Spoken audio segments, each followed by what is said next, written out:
எல்லா பெருமைகளும் இறைவனுக்கு. அனைவர் மீதும் இறைவன் புறத்திலிருந்து அமைதியும் சமாதானமும் நிறைவாக உண்டாகட்டும். இன்றைய தியான வகுப்பை தொடங்கலாம். காலை பிரார்த்தனை வசிக்கும். அகிலங்களின் இறைவனே, அனைத்து பெருமைகளும் போற்றுதல்களும் உன் ஒருவனுக்கே உரியது. அனைத்தின் ஆதாரமும் நீ, அனைத்தின் தொடக்கமும் நீ, அனைத்தின் முடிவுகளும் உன்னிடமே. உன்னுடைய அருட்கொடையாம் இந்த நாளை உன்னுடைய திருப்பெயரால் நாங்கள் தொடங்குகின்றோம். எங்களது அறிவின் மற்றும் அறியாமையின் தீங்குகளிலிருந்து உன்னிடமே நாங்கள் பாதுகாவல் வேண்டுகின்றோம். எங்களது பெருமை மற்றும் பொறாமையின் தீங்குகளிலிருந்து உன்னிடமே நாங்கள் பாதுகாவல் வேண்டுகின்றோம். உலகத்தின் பொருள் மயக்கங்களும் எங்களது மன இச்சைகளின் கெட்ட நோக்கங்களும் உன்னுடைய பொருத்தத்தை விட்டும் எங்களை விலக்கி விடாமல் இருக்க உன்னிடமே உறுதியாக நாங்கள் பாதுகாவல் வேண்டுகின்றோம். இன்னும் எங்களுடைய தவறுகள் மற்றும் பாவங்களுக்காக உன்னிடமே நாங்கள் மன்னிப்பை வேண்டுகின்றோம். மன்னிப்பவனே, எங்களை மன்னிப்பாயாக. நேர்வழியில் எங்களை நிலைத்திருக்க செய்வாயாக. உன்னுடைய அருளை கொண்டும் கருணை கொண்டும் உன் புறம் இருந்து நற்குணங்களை கொண்டும் ஞானங்களை கொண்டும் என்றென்றும் எங்களை நீ வழி நடத்துவாயாக. நீ எங்களுடன் எப்போதும் இருந்து கொண்டிருப்பதை எங்களை எப்போதும் உணர்ந்திருக்க செய்வாயாக. எங்களது எண்ணங்களிலும் பார்வையிலும் பேச்சுக்களிலும் செயல்களிலும் பொறுமையை கொண்டும் நன்மைகளை கொண்டும் எங்களுக்கு வழிகாட்டுவாயாக. எங்களுக்காக நீ நாடியிருக்கும் நன்மைகளை தவறாது நாங்கள் அடைந்து கொள்ள எங்களுக்கு நீ உதவி செய்வாயாக. நீயே எங்களுடைய இறைவன், நீயே எங்களுடைய பொறுப்பாளன், நீயே எங்களுடைய இறைஞ்சுதலை செவியேற்பவன்.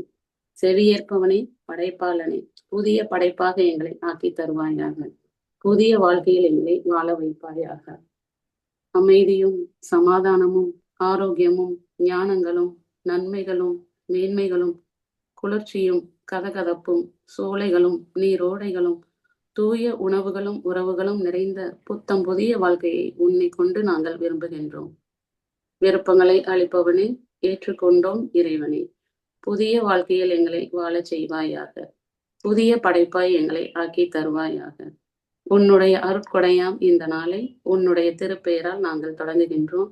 பெருமைகளும் புகழ்களும் உன் ஒருவனுக்கே. அக்குபஞ்சர் மருத்துவத்துல பொதுவா ஒரு கேள்வி கேட்பாங்க. சார், கிளினிக்கு வந்தா நீங்க சும்மா தொட்டிங்கன்னா நோய் சரியாகுது. இப்போ இன்னொருத்தர் தொடுறாங்க அல்லது நமக்கு நாமே தொட்டுக்கிறோம் அப்படின்னா நோய் சரியாக மாட்டேங்குது. அது தொடுறது ஒண்ணுதான், ஆனா இந்த வித்தியாசம் எதுக்காக அப்படின்ற ஒரு கேள்வி கேட்கப்படுது. மனநிலை தான். என்ன மாதிரியான மனநிலையில நாம் அதை செய்யறோம் அப்படிங்கிற ஒரு விஷயம்தான் எல்லாத்தையுமே தீர்மானிக்குது. அதாவது என்ன புரிஞ்சுக்கிறோம்னா, நம்ம உடல் அடிப்படையில செய்யக்கூடிய ஒரு செயல் முக்கியம் இல்லை. அந்த செயலுக்கு பின்னாடி நம்மளுடைய மைண்ட் செட் எப்படி இருக்குது, நம்ம என்ன நோக்கத்தை கொண்டு அதை செய்கிறோம், அதுதான் அந்த உயிரோட்டத்தை ஒழுங்குபடுத்தும், தொடங்கி வைக்கும். அப்போ ஒரு அக்குபஞ்சர் மருத்துவர்கிட்ட போகும்போது அந்த ஒரு பேஷண்ட்டுமே நாம ட்ரீட்மெண்ட் எடுத்துக்க போறோம், ஒரு தெளிவான ஒரு ஆள்கிட்ட போறோம் அப்படின்ற ஒரு எதிர்பார்ப்பு, ஒரு மனநிலை இருக்குது. அந்த ஹீலரும் நாம அக்குபஞ்சர் படிச்சிருக்கிறோம், இந்த ஒரு வழிமுறையை செஞ்சா இந்த மாதிரி ஒரு மாற்றம் நடக்கும் அப்படின்ற ஒரு புரிதல் அவருக்கு இருக்கு. ஸோ மனம்தான் உடல் சார்ந்த அத்தனையுமே டிரைவ் பண்ணுது, தொடங்கி வைக்குது, செலுத்துது என்பதை நாம் புரிந்து கொள்ள வேண்டும். இப்போ நம்ம ஃபார்ம் 3 பண்றோம். இப்போ நம்ம சும்மாவே கண்மூடி உட்கார்ந்தாலும் மனம் 2ல இருக்கக்கூடிய கெட்ட பதிவுகள், பலமிழந்து போகக்கூடிய செயல் நடக்குமா? அல்லது இந்த ஃபார்ம் 3 உடைய தியரியை நம்ம புரிஞ்சுக்கிட்டு பண்றோமே, அதுக்கும் வெறுமனே புரியாம கண்ண மூடி உட்கார்றதுக்கும் டிஃபரன்ஸ் இருக்கா அப்படின்னா, பெரிய டிஃபரன்ஸ் இருக்கு. அதாவது நம்ம எதுவுமே தெரியாதுங்க, நான் சும்மா கண்ண மூடி உட்கார்றேன், என்னுடைய மனம் 2ல இருக்கக்கூடிய கெட்ட பதிவுகள் வெளியே போகுமா அப்படின்னா போகும் தான். ஆனா நாம அதுக்கு ரெஸ்பான்ஸ் பண்ணிடுவோம். ஃபார்ம் 3 அப்படிங்கிற ஒரு டீச்சிங், ஒரு தியரியை நம்ம புரிஞ்சுக்கிட்டு பண்ணும்போது, ஓகே, எண்ணம்னா இப்படிதான் உருவாகுது, இந்த எண்ணம் இங்கிருந்து தான் உருவாகுது, பாடிலி சென்சேஷன்ஸ் இந்த அடிப்படையில தான் உருவாகும். எண்ணங்களுடைய பாடிலி ரெஃப்ளெக்ஷன் தான் சென்சேஷன்ஸ். தூக்கம் வர்றது அப்படிங்கிறது இந்த காரணத்தினால தான் வருது. ஒரு வெறுமை நிலை வர்றது இந்த பர்ட்டிகுலர் ரீசன்னால தான் வருது. ஏன் நம்ம மூச்ச கவனிக்கிறோம்? ஏன்னா மூச்ச கவனிக்கிறது நம்முடைய இயல்பு. நம்ம சோலோட இயல்பு மூச்ச கவனிக்கிறது. கவனிக்கிறது நம்முடைய இயல்பு. ஸோ இந்த ஒரு 5, 6 விஷயங்கள் நம்ம உடம்புக்குள்ள நடக்கும், மனசுக்குள்ள நடக்கும். இதுக்கெல்லாம் நம்ம வந்து பெருசா ரியாக்ட் பண்ணக்கூடாது. ஆதரவு தெரிவிக்கக்கூடாது, எதிர்ப்பு தெரிவிக்கக்கூடாது. ரொம்ப கூர்ந்து அதெல்லாம் கவனிக்கக்கூடாது. ஸோ இதுதான் தியரி. அப்போ இந்த தியரிய நீங்க புரிஞ்சுகிட்டு கண்ண மூடி உட்கார்றதுக்கும், இந்த தியரி எதுவுமே புரியாம கண்ண மூடி உட்கார்றதுக்கும் கண்டிப்பா டிஃபரன்ஸ் இருக்கு அப்படிங்கிறத முதல்ல நம்ம புரிஞ்சுக்கணும். அதனால தான் எப்பவுமே தியரி வந்து ரொம்ப முக்கியம்.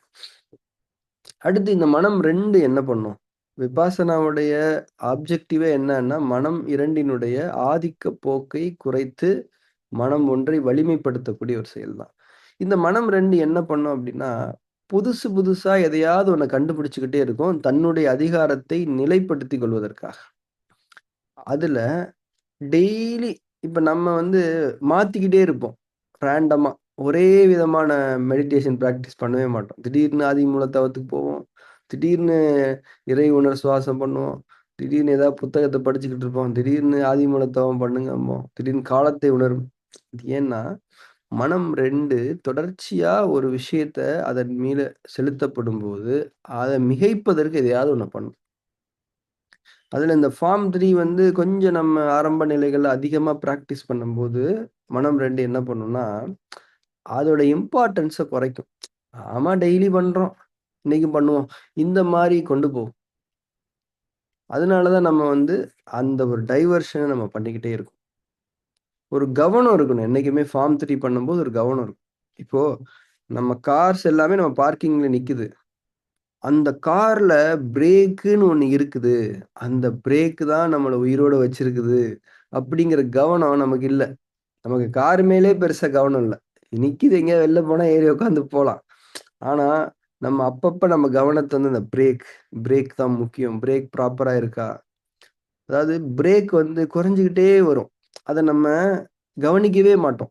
இப்போ கார் வந்து புது கார் வருது. பிரேக் எப்படி இருக்கும்? பக்காவா இருக்குமா? ஒரு ஒரு 6 மாசம், 8 மாசம் நீங்க ஓட்டுங்க, பிரேக் குறைஞ்சிரும். அது உங்களுக்கு தெரியாது. நீங்க என்ன நெனச்சுப்பீங்க? பிரேக் பிடிக்குதுன்னு நெனச்சுப்பீங்க. ஆனா, டே 1ல பிடிச்ச பிரேக்கு, இப்ப 6 மாசம் கழிச்சு பிடிக்கல. ஒரு தேய்மானம் நடந்துருச்சா? இத நம்ம கவனிக்க தவறிட்டதுனால, நம்ம அப்ப இருந்த பிரேக் தான் இப்பயும் இருக்குன்னு நெனச்சுக்கிட்டு இருக்கோம். இதுதான் மனம் 2டைய தந்திரங்களில் ஒன்று. ஒவ்வொரு நாளுமே நாம அந்த பிரேக் மேல கவனம் குடுத்து பண்ணோம் அப்டின்னா, அது தேய்வதை நான் உணர முடியும். பிரேக் விடுங்க. இதுல நம்ம மனசு அப்படிங்கிற ஒரு விஷயம் ரொம்ப முக்கியம். ஸோ ஒவ்வொரு நாளுமே அந்த மனசுல இருக்கக்கூடிய கெட்ட பதிவுகள் பலம் இழந்து போகுது. நாம அதுக்கான ஒரு நுட்பத்த செயல்படுத்துறோம். அந்த நுட்பம் இப்படிதான் வேலை செய்யுது. இது இவ்வளவு முக்கியமான நுட்பம் அப்படின்றத ஒவ்வொரு நாளுமே நம்ம கவனம் குடுத்து பண்ணும்போது, தேய்மானம் என்பது இருக்காது. பிரேக் தேய்மானமானா கூட மாத்திக்கிறலாம். ஆனா மனசுல இருக்கக்கூடிய கெட்ட பதிவுகள் பலம் பெற்றுவிட்டால், அது நம்மள மாத்தவே விடாது. நம்மள மாத்துறதுக்கான ஒரு சின்ன அட்டெம்ப்ட்ட கூட பண்ண விடாது. அதனால எவ்ரி டே இந்த டிஎம்எஸ்ல நாம வந்து இந்த தியரி சொல்றதுக்கான காரணம் என்ன அப்டின்னா, அந்த ஒரு கரண்ட் தான். அந்த ஒரு ரிதம் அப்படியே கீப் அப் பண்ணிக்கணுன்றது தான். இப்ப நம்ம டெய்லி கிளாஸ்க்கு கிளினிக்ல நேரடி வகுப்புகளுக்கு வர்றவங்க எல்லாமே, வந்த உடனே அப்படியே கண்ண மூடி உட்காந்துருவாங்க. எல்லாம் கண்ண ஓப்பன் பண்ணுங்க. சில விஷயங்கள கேட்டுட்டு தான் கண்ண மூடணும். இப்ப எப்படி ஆயிருச்சுன்னா அவைங்களுக்கு, ஓகேப்பா இந்த மாரி ஒரு சென்டர் இருக்குது. நல்ல ஒரு ஏசி எல்லாம் போட்டு வச்சிருக்காய்ங்க. வந்து கொஞ்ச நேரம் அப்படியே தூங்கிட்டு போலாம். ரிலாக்சேஷன் பண்ணிட்டு போலான்ற மாரி சில பேருக்கு மைண்ட் செட் ஆயிடுச்சு. இப்ப அதனால என்ன பண்ணிட்டோம் தெரியுமா? கேள்வி பதில். நேத்து என்ன சொல்லிக் குடுத்தோம்? என்ன புரிஞ்சுக்கிட்டீங்க? எழுதுங்க. இந்த மாரி கேள்விகள் கேட்க ஏன்னா மக்களுக்கு வந்து மனம் அப்படிதான் சொல்லும். ஒருத்தர்லாம் ஓப்பனாவே சொல்ட்டார். சார் இந்த இந்த என்னென்னமோ நீங்க சொல்லி தர்றீங்க சார். அதெல்லாம் எனக்கு புரியும். இங்க வந்தா அப்படியே ரிலாக்ஸ்டா இருக்கு சார். நல்ல ஒரு ஆழமான தூக்கம் வருது சார். முதல்ல நீ பேப்பர் எடுத்துட்டு வா. அது ஒரு அவர் அந்த மெடிடேஷன் ரூம்ல வந்து அவர் ஆட்டோ டிரைவர் அவரு. அவருக்கு என்னன்னா, களைப்பா இருப்பாரு. ஓட்டிட்டு வந்துட்டு. இங்க வந்தோனே ஒரு 1 ஹவர் அப்படியே ரிலாக்ஸா உட்கார்ந்துடுறாரு. சரி நல்ல விஷயம். அது ஒண்ணும் அதுக்காக தான் நம்ம வந்து அந்த இடத்த வச்சிருக்கிறோம். ஆனா அது ரிலாக்சேஷன் பண்றதுக்கான இடம் கிடையாது. அது என்ன ஹோட்டலா அது? சம்திங் நாம கத்துக்கணும்.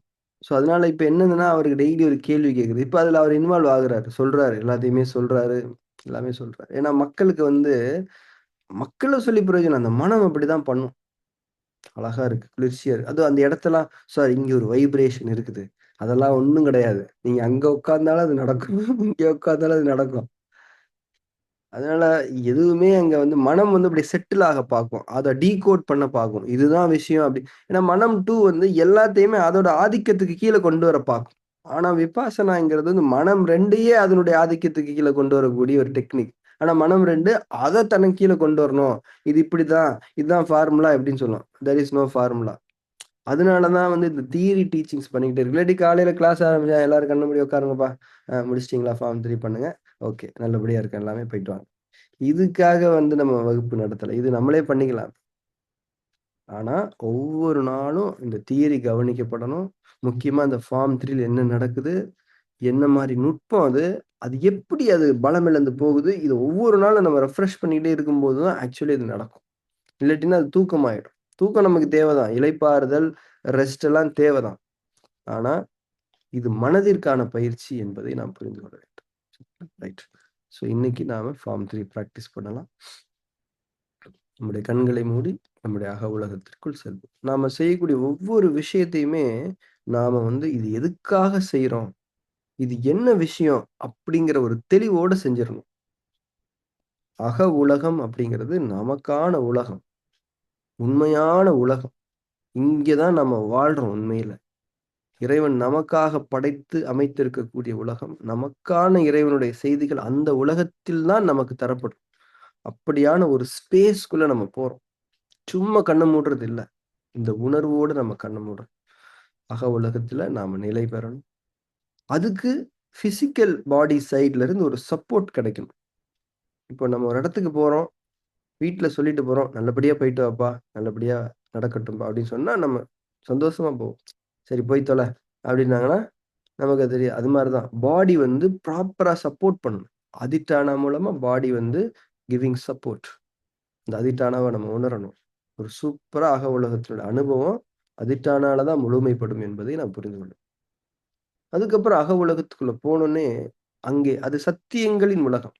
சத்தியத்தை நாம் உணர வேண்டும். சத்தியத்தினுடைய அடிப்படைகளில் ஒன்று நாம் வாழ்விக்கப்பட்டு கொண்டிருக்கின்றோம் என்பது. அதனால தான் மூச்ச நாம கவனிக்கிறோம். வெறுமனே கவனிக்கிறது இல்ல. உணர்வோட கவனிக்கிறோம். இந்த மூச்ச நாம சம்பாதிக்கல. நம்ம சைட்ல இருந்து 5 பைசா வாங்கல. ஆனா, நம்முடைய உயிரோட்டத்துக்கான அடிப்படை எசன்ஸ் நமக்கு குடுக்கப்படுது. அதுவும் நமக்காகவே படைக்கப்பட்டு நம்மள தேடி வந்து குடுக்குறாங்க. இந்த உணர்வு ரொம்ப முக்கியம். இத யாரு குடுக்குறாங்க? நம்மை படைத்தவன். நம்மை வாழ வைத்துக் கொண்டிருக்கின்றான். இந்த உணர்வு தான் அடிப்படை தியானத்துக்கு. அதிட்டான இறை உணர் சுவாசம், அக உலகத்தில் நிலை பெற்று இருத்தல். இதுதான் தியானத்தின் அழகிய தொடக்கம்.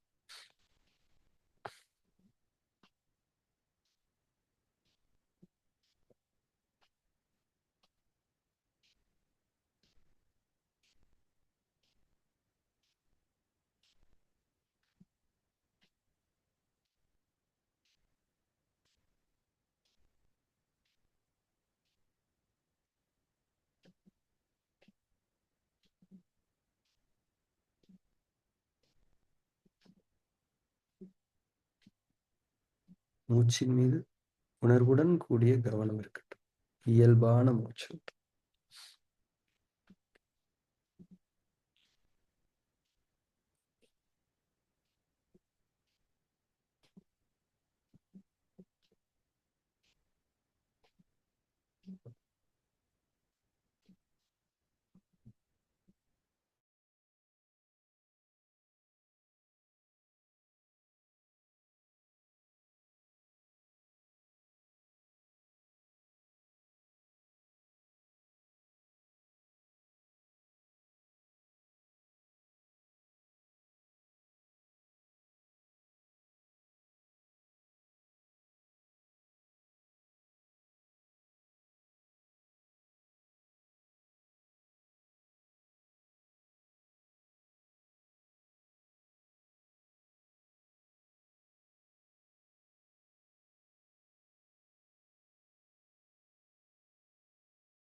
ஃபார்ம் 3 செய்யத் தொடங்கலாம். சாட்சி பாவனையில் நிலை பெறத் தொடங்கலாம். ஒரு பார்வையாளராக இருப்பது. பார்வையாளர் என்றால் எந்த விதமான ஈடுபாட்டு உறுதியும் கொடுக்காமல் வெறுமனே பார்த்து கொண்டிருக்கக்கூடிய ஒரு தன்மை. எனக்கும் அந்த நிகழ்வுக்கும் எந்த சம்மந்தமும் கிடையாது. அந்த நிகழ்வுல வேற யாரோ ஈடுபட்டிருக்கிறாங்க. நான் ஒரு பார்வையாளர். வெறுமனே நான் பார்ப்பேன். என்ன பார்க்கிறேன் அப்படிங்கிறதெல்லாம் எனக்கு தெரியாது. எனக்கு தெரிஞ்சத நான் பார்ப்பேன். அங்க என்ன நடக்குதுன்ற டீட்டெயில்லாம் எனக்கு தேவை கிடையாது. எனக்கு என்ன தெரியுதோ அத நான் பார்ப்பேன். இதுதான் பார்வையாளருடைய ஸ்பெக்டேட்டருடைய அடிப்படை தன்மை இதுதான். என்ன பார்க்கிறோம்? நம்முடைய மனதிலும், உடலிலும் நிகழக்கூடிய நிகழ்வுகள் தான் நம்முடைய அனுபவங்கள். அதை நாம் பார்க்கின்றோம். என்ன நடக்கும்? எண்ணங்கள் வரும், போகும். உடலில் சென்சேஷன்ஸ் வரும். தூக்கம் வரும். மூச்சை கவனிப்போம். வெறுமைத்தன்மை வரும். நம்முடைய காதுகள் வெளி சூழலில் ஏதாவது சத்தத்தை கேட்கும். எது நடந்தாலும் அதை நான் ஒரு பார்வையாளராக இருந்து மட்டும் தான் பார்ப்பேன். இதுதான் நுட்பம். பதிலளிப்புகள் இல்லாததால் எண்ணங்கள் பலகீனம் அடைகின்றன. பதிலளிப்புகள் எண்ணங்களை பலப்படுத்திவிடும். ஒரு பார்வையாளர் பதிலளிப்பு செய்பவர் அல்ல. வெறுமனே பார்ப்பவர். ஒரு எண்ணத்துக்கு பார்வை போதுமானதாக இருக்காது. பதிலளிப்பு வேண்டும். அது நம் புறத்திலிருந்து கொடுக்கப்படுவது கிடையாது. இதுதான் நுட்பம். இந்த நுட்பத்தை புரிந்து கொண்டு இதை செயல்படுத்துங்கள். ஃபார்ம் 3 செய்யத் தொடங்குங்கள்.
அதிட்டானாவிலிருந்து தளர்ந்து கொள்ளலாம்.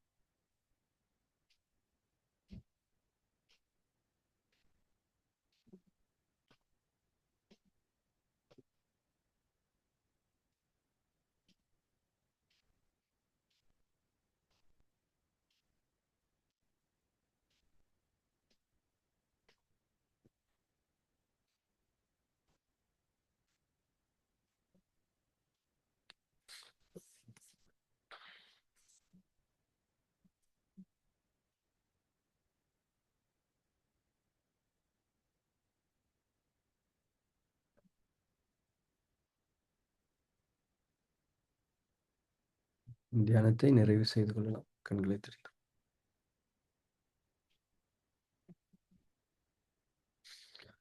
நம்ம விபாசனா இறைவழி தியான வகுப்புகள்ல நிறைய தியரிஸ் டிஸ்கஸ் பண்ணிட்டே இருக்கோம். அதுதான் ரொம்ப முக்கியமானது.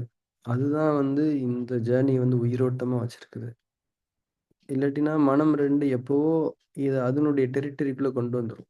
நம்ம வந்து அந்த தியரிட்டிக்கலா நம்ம டிஸ்கஸ் பண்ற விஷயங்கள் தான் மனம் 2 அதுக்கு கீழ வச்சிருக்குது. அது எப்பயுமே நம்ம வந்து புரிஞ்சவங்களா இருக்கணும். அதனால தான் அப்டேஷன்ஸ் இருந்துகிட்டே இருக்கும். விதவிதமான விஷயங்கள நம்ம வந்து பார்த்துக்கிட்டே இருக்கிறோம். இல்லாட்டி நம்ம ஒரு பேட்டர்ன ஃபாலோ பண்ணிட்டோம்னு வச்சுக்கோங்க. அதாவது ஒரே வழிமுறை தான் அப்படின்னு இருந்துட்டோம்னா, நம்ம நம்ம மனம் வந்து அதை மிகைத்து விடும். இப்போ மிர்தாதின் புத்தகம் படிக்கிறோம். அது வந்து நம்ம மனச வந்து பயமுறுத்தி வச்சிருக்குது. ஏன்னா, அதுல முக்கியமா இந்த பார்ட் 19 நான் போஸ்ட் பண்ணியிருந்தேன் இல்லையா? அதாவது இருமை மயக்கத்திலிருந்து ஓர்மையை உணர்தல். அத்தி இலை ஆடையை அவிழ்த்து விடுதல் பற்றிய அந்த ஒரு சாப்டர் வந்து ரொம்ப முக்கியமான சாப்டர். இத திரும்ப, திரும்ப, திரும்ப, திரும்ப கேட்டுக்கிட்டே இருக்கலாம் போல இருக்குது. இப்ப நான் என்ன நெனச்சுட்டு இருக்கேன் அப்டின்னா, அந்த பர்ட்டிகுலர் சாப்டர் மட்டுமே என்னோட எக்ஸ்ப்ளனேஷன்ஸ் இல்லாம வெறுமனே ரீட் பண்ணி ஒரு ஆடியோ ஃபைல் குடுக்கலான்னு நெனச்சுட்டு இருக்கேன். ஏன்னா, அது வந்து அது அது வேற இடத்துக்கு நம்மள கூட்டிட்டு போகுது. இருமை மயக்கம், பெருமையினால தான் அந்த இருமை மயக்கம். அத்தி இலை ஆடையோட நடந்த கம்பேரிசன். அத நம்ம அவிழ்த்து எறிந்துவிட்டு, நம்முடைய சுயத்துக்கு இறைவனை சந்திச்சு, இறைவன்ட்ட அந்த ஒரு விஷயம் சொல்ற மாரி மிர்தாத் சொல்லுவாங்க இல்லையா? அத வந்து திரும்ப திரும்ப படிக்க படிக்க அது ஒரு விதமான உயிரோட்டத்த ஏற்படுத்திக்கிட்டே இருக்குது. அத சொல்லவே முடியல. ஸோ உங்களுக்கும் அந்த எக்ஸ்பீரியன்ஸ் வந்து வரணும். அது ரொம்ப முக்கியமானது. நம்ம லைஃப்ல வந்து இதுதான் நம்மள வந்து டிரைவ் பண்ணணும், ஹோல்ட் பண்ணணும். வேற எதுவுமே கிடையாது. ஸோ அந்த மாரியான அ அந்த சாப்டர் நீங்க கண்டிப்பா கேட்கணும்.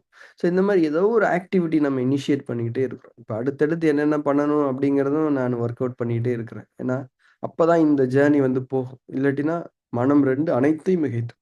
அது கடவுளையே மிகைத்து விட்டது. கடவுளுக்கே ஒரு தியரி வச்சிருக்குது அது. பார்த்துருக்கீங்களா? எல்லாரும் சொல்லுவாங்கல்ல, கடவுளுக்கே ஒரு தியரி சொல்லும். உண்மதான் போல. இந்த காட்ஸ் பார்ட்டிகிள் அப்படின்னு ஒரு விஷயம் கண்டுபிடிச்சாய்ங்க. அதெல்லாம் நீங்க படிச்சீங்கன்னா, கடவுள்லாம் இல்லப்பா. சும்மா இவங்கயாவது சொல்லிட்டு திட்டுறாய்ங்க. நம்ம தான் அந்த மாரி ஒரு எண்ணம் நமக்கு வந்துரும். ஏன்னா, அந்த மனம் 2 எல்லாத்தையும் மிகைக்கும்போது, அது அந்த அரியாசனத்தில் தன்னை அமர்த்திக் கொள்ளும். அரியாசனம் இறைவனுக்குரியது. அப்ப நாம அரியாசனம் இறைவனுக்குரியதுன்னு சொன்னா பத்தாது. அதை நமக்குள் உறுதிப்படுத்துவதற்கு நாம் உழைக்க வேண்டும். இந்த உழைப்பு தான் ஆன்மீக வாழ்க்கையினுடைய அடிப்படை. ஆன்மீக வாழ்க்கைங்கிறது சாதாரண விஷயம் கிடையாது. உலக வாழ்க்கைக்கே இவ்வளோ கஷ்டமா இருக்குதே! 9 to 6 பண்ண வேண்டிய வேலை இருக்குது. ஆன்மீக வாழ்க்கை அதை விட மேம்பட்ட வாழ்க்கை. அதுக்கு கண்டிப்பா நம்ம சைட்ல இருந்து ஒரு கன்சிஸ்டன்ட் எஃபோர்ட் குடுத்தா மட்டும் தான், உண்மையான ஆன்மீகத்தில் நாம் இருக்க முடியும். இல்லாட்டினா, எல்லாரும் மாரியுமான ஆன்மீகத்துல நம்ம இருந்துற வேண்டியதுதான். அது வந்து ஒரு மாயை. ஆன்மீகம் என்பதை விட பெரிய மாயை உலகத்தில் இருக்க முடியாது. உண்மையான ஆன்மீகம்ன்றது வந்து கரண்ட்டா நீங்க வொர்க் பண்ணணும். நாம் அத செஞ்சுட்டு இருக்கோம் இறைவனுடைய அருளால. அதை நாம் உணர்ந்து கொள்வோம். என்றென்றும் இறைவனுக்கு நன்றியோடு இருப்போம். நாளைக்கு மார்னிங் மெடிடேஷன் செஷன் இருக்குது. நாளைக்கு ஈவினிங் ரீடிங் செஷன் இருக்குது. சாட்டர்டே, சண்டே ரீடிங் செஷன் இருக்குது. Thank you very much. நாளை வகுப்பில் சந்திக்கலாம்.